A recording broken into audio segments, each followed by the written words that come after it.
Али Шабдан элде быйылкы дебаттарга кызыгуу жок. Быйылкы дебаттардын кызуу өтпөй жатканы депутаттардын ыйгарым укуктарынын азайганында. Мындай пикири менен жарандык активист Али Шабдан Маралдын эфиринде бөлүштү. Анын айтымында учурда талапкерлерде деле элде деле дебаттарга мурункудай кызыгуу жок. Анткени 7-чакырылышта келе турган эл өкүлдөрү көп нерсени чече алышпайт. Азыркы конституция менен алардын ыйгарым укуктары абдан чектелген. Бул талапкерлердин дебатта кандайдыр бир чоң маселелерди көтөрүүсүнө абдан тоскоолдук жаратат. Мурункудай мен мындай иштерди кылам, мынтип салам деп айта алышпайт. Айтса популизм болуп калат. Жогорку кеңештин 6-чакырылышында ыйгарым укуктары болуп туруп эч нерсе кыла албай койгондон кийин жаңы баш мыйзамда көп укуктары чектелгенине байланыштуу чоң бир маселелерди алып чыгып, чоң бир темаларды көтөргөнгө чамалары чак, деди Али Шабданов. Булак Марал ФМ чекитке ийже. Акипресс Адахан Мадумаров тууралуу макаланы төгүндөй турган болду. Борбордук шайлоо комиссиясы 23-ноябрда Бүтүн Кыргызстан партиясынын өкүлү Артур Бакировдун Акипресс басылмасынын үстүнөн жазган арызын жарым-жартылай канааттандырды. Акипресс партиянын лидери Адахан Мадумаровдун аты аталган макаланы төгүндөй турган болду. Эмне деген макала? Акипресс 19-ноябрда президент Жапаров талапкерлерди чыккынчылык үчүн отургузууну убадалады. Аталышындагы макала жарыяланган. Анда президент Садыр Жапаровдун Баткен облустук медиа борборунун жетекчиси Мамажан Бердишевке курган маеги тууралуу сөз болгон. Акипресс президент Жапаровдун шайлоодон кийин Баткенде жерлерди сатып жиберген чыккынчыларды суракка алып жоопкерчиликке тартабыз деген сөздөрүнө басым жасаган. Бирок Жапаров ким тууралуу айтып жатканын ачыктаган эмес. Макаланын автору өлкө башчысы талапкер Адахан Мадумаров тууралуу сөз кылган деп божомолдонгон. Ал эми Бүтүн Кыргызстандын өкүлү Артур Бакиров макалада президенттин сөздөрү өз алдынча чечмеленип, бул талапкердин жана саясий партиянын репутациясына зыян алып келиши мүмкүн деп Акипресстин үстүнөн БШКга даттанган. Отурумга келген Акипресстин өкүлү Айпери Бекбоева макалада өлкө башчынын сөздөрү гана келтирилгенин жана ал бирөөнүн репутациясына зыян келтирүү максатын көздөбөгөнүн билдирди. Ошондой эле Бекбоева Акипресс Мадумаровго байланыштуу макаланы төгүндөгөнгө даяр экенин белгиледи. 275 метр тилке жана күчкө ээ эмес протокол. 2009-жылы Бишкек Баткен Исфана жолу оңдолуп, ал жерде көпүрө куруу үчүн кыргыз-тажик чек арасындагы такталбаган аймакта 275 метр узундуктагы жерди Тажикстандын 49 жылга ижарага алуу макулдашылган.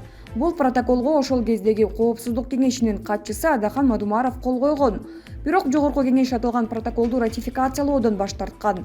Адахан Мадумаров өзү 2019-жылдын 18-сентябрында Азаттыктын ыңгайсыз суроолор берүүсүндө протоколго кол койгонун, чек ара маселесин тынчтык жолу менен чечүүнү жападан жалгыз жолу болгон деп негиздеген. Бүгүнкү күндө ошол жол болгон үчүн сүлүктүүдөн чыккан машина токтоосуз Кыргызстанга, Бишкекке келип жатат. Протоколду жогорку кеңеш колдогон эмес, эч кандай күчкө ээ эмес, деген Мадумаров. Ал эми 2019-жылы Улуттук коопсуздук мамлекеттик комитети бул протоколго байланыштуу сотко чейинки өндүрүштү баштаган. Бирок бүгүнкү күнгө чейин тергөөнүн жыйынтыгы тууралуу коомчулукка маалымат бериле элек. Бул маселени үстүбүздөгү жылдын октябрь айында президент Садыр Жапаров ЖММКларга курган маегинде маалымат жыйынында да көтөргөн. Анда ал Мадумаров кол койгон протоколдон улам тажик тарап 275 метр такталбаган жерди талашып жатканын билдирген. Ошол эле учурда Жапаров протокол юридикалык күчкө ээ эмес экенин эске салган. Парламенттик шайлоо 28-ноябрга дайындалган. Жаңа конституцияга ылайык шайлоо аралаш система менен өтөт. 54 депутат партиялык тизме, 36 депутат бир мандаттуу округтан шайланат. Партиянын талапкерлери ачык тизме менен шайланат. Булак клуб Чекита Азия. Бишкекте асманга ок аткан кызматкер кармалды. Бишкек шаарында тапанчадан ок чыгарган жигит милицияга жеткирилди. Бул тууралуу Ленин Риби билдирди. Социалдык тармакта камуфляж кийген жигит тапанчадан ок чыгарган видео тараган. Милициянын маалыматына караганда окуя 12-ноябрга караган түнү Чүй менен Турузбеков көчөлөрүнүн кесилишинде болгон. Аталган факт кылмыштардын жана жоруктардын бирдиктүү рейстерине жоруктар жөнүндө кодексинин 121-беренесинин калктуу конушта ок атуучу куралдан ок атуу менен катталды.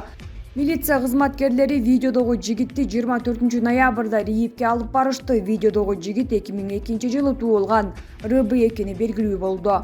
Булак медиа центр чекитке ийже. Каза болгондордун саны 10го жетти. Бишкек-Ош жолундагы кырсыктан 7 жаштагы кыз каза болду. Бишкек-Ош жолундагы 8 адамдын өмүрүн алган кырсыктан жабыркаган дагы бир 2014-жылы туулган кыз каза болду. Бул тууралуу Ош облустар аралык балдар клиникалык ооруканасынын директору Шаят Абдрахманова билдирди. Ал кыз 21 ноябрь күнү каза болду. Абалы оор болуп комада жаткан. Азыр ооруканада дагы 2 бала жатат. Алар 7 жана 9 жашта, деди Абдрахманова. 16 ноябрда Ош облусунун Кара Суу районунун Бишкек-Ош унаа жолунда КАМАЗ менен Mercedes-Benz Sprinter жана Daiwa Nexia унааларынын катышуусунда жол кырсыгы катталып 7 адам каза болгон. Супер KG порталына Ош облустук жол кыймылынын коопсуздугун камсыздоо бөлүмүнүн кызматкери Алтынбек Теңизбаев кырсыктын чоо жайын айтып берген.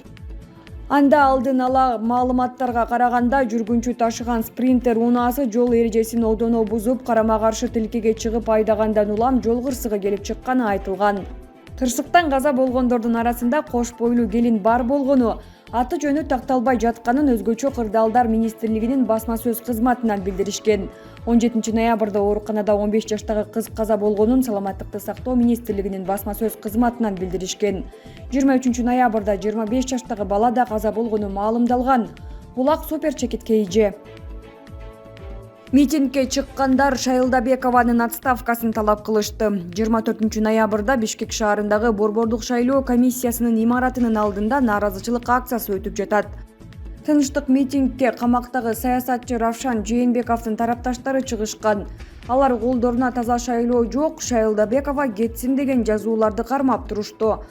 Акциянын катышуучусу жарандык активист Өндүрүш Токтонасыровдун айтымында шайлоо жарыянында талапкерлерге тең укуктар жана мүмкүнчүлүктөр түзүлбөй жатат. Президент Садыр Жапаров парламенттик шайлоону эркин, таза жана ачык айкын өткөрүүнү камсыз кылуу боюнча чаралар жөнүндө жарлыкка кол коюп, шайлоону өткөрүү боюнча тийиштүү талаптарды койду.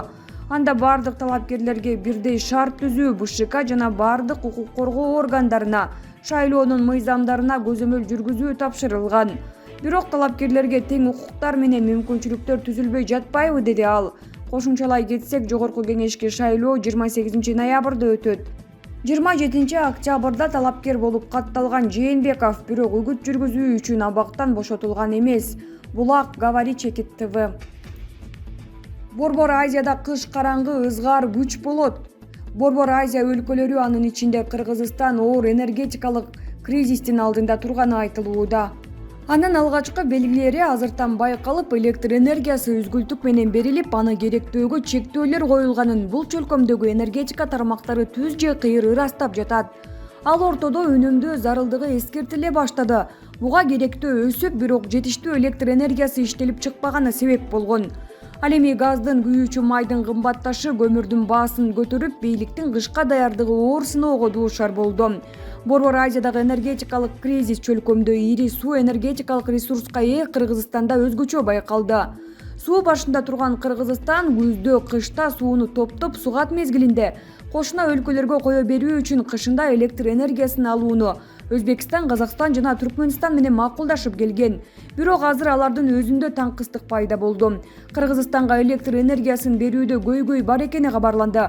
Ошондуктан абоненттерге чектөөлөр киргизилип, токту көп керектеген электр жылыткычтарды пайдалануу көзөмөлгө алынары айтылды. Карызы үчүн жарыгы өчүрүлгөн конуштар да бар. Алтын Казык конушунда жашаган Амандык Жусупбек уулу буга чейин деле электр энергиясы боюнча маселе бар эле дейт. Конушта 1000 түтүнгө бир эле трансформатор турат, жарык араң эле күйөт, нан бышырып же үйүңдү жылыта албайсың. Үйүңө жарык эле берет. Ага деле кайыл болуп жашап келе жатканбыз, бирок 2 күн өчкөндө кыйналып кеттик. Өзгөчө балдарга жаман болду. Алар чырак менен окуп калды да. Токтогул суу сактагычындагы абал. Энергетика министрлиги абалды Токтогул суу сактагычындагы кырдаалга байланыштырды. Азыр Каскадда 11,5 миллиард 500 метр куб суу бар. Бул былтыркыга караганда 2,9 миллиард кубка аз. Эгерде суу 6 миллиард кубтан түшүп кетсе, анда ГЭС авариялык абалга учурайт. Бийлик Токтогул гидроэлектростанциясында коллапска жол бербей турганын убада кылууда. Энергетика министрлигинин электр энергиясы боюнча мамлекеттик саясат башкармалыгынын башчысы Айбек Айдаралиев азыр Бишкек жэбине күч келип жатканын айтты. Токтогул суу сактагычында сууну үнөмдөө үчүн Бишкек жэбинин кубаттуулугун көбөйттүк. Азыркы тапта ЖЭБтен 405-420 ватт чыгаруудабыз. Былтыр ушул маалда 280-300 ваттка чейин чыгарып жатканбыз. Бүгүнкүдөй кырдаал болуп келген, анткени суу маалы менен азайып турат. Энергетиктер буга таасир эте албайбыз, бирок жаралган кырдаалдан чыгуу суунун көлөмүн азайтып жибербөө үчүн иштерди жасап жатабыз. Мындан тышкары электр энергиясын сырттан алышыбыз керек. Кыргызстан электр энергиясын Казакстан менен Өзбекстандан алмашуу жолу менен алып, Түркмөнстандан сатып алууну мерчемдеген. Казакстан келишим боюнча электр энергиясын берип жатса, ал эми Өзбекстан убада кылган көлөмдү берип бүткөн. Энергетика министри Доскул Бекмурзаев Өзбекстандан кошумча электр кубатын алуу үчүн сүйлөшүүгө кеткенин айтылып, бирок жыйынтыгы жарыяланган жок. Ал эми электр энергиясын берүү үзгүлтүүгө учурап, чектөөлөр коюлуп жатканда үйлөрдү жылытуу үчүн көмүр сатып алууда көйгөйгө айланды. Кышка даярдык көрүлбөй, көмүрдүн баасы өсүп, ага таңкыстык жаралды. Кээ бир ишканалар көмүрдүн баасын түшүрбөй жатышат. Көмүр ала албай калышты. Электр энергияны болсо толук бере албай, 3 фазалуу абоненттерди кыркып, 1 фаза кылып коюшту. Эл чай кайнатып иче албай калды. Үйлөрдөн жылыткычтарды текшерип алып кетип жатышат. Мындай болбойт. Биз жарандарды эң эле жөнөкөй жылуулук менен камсыздай албай жатабыз. Көмүр болсо өлкөнүн бардык аймактарында кымбат, деди депутат Айсулуу Мамашева. Булак Азаттык Чекит.org.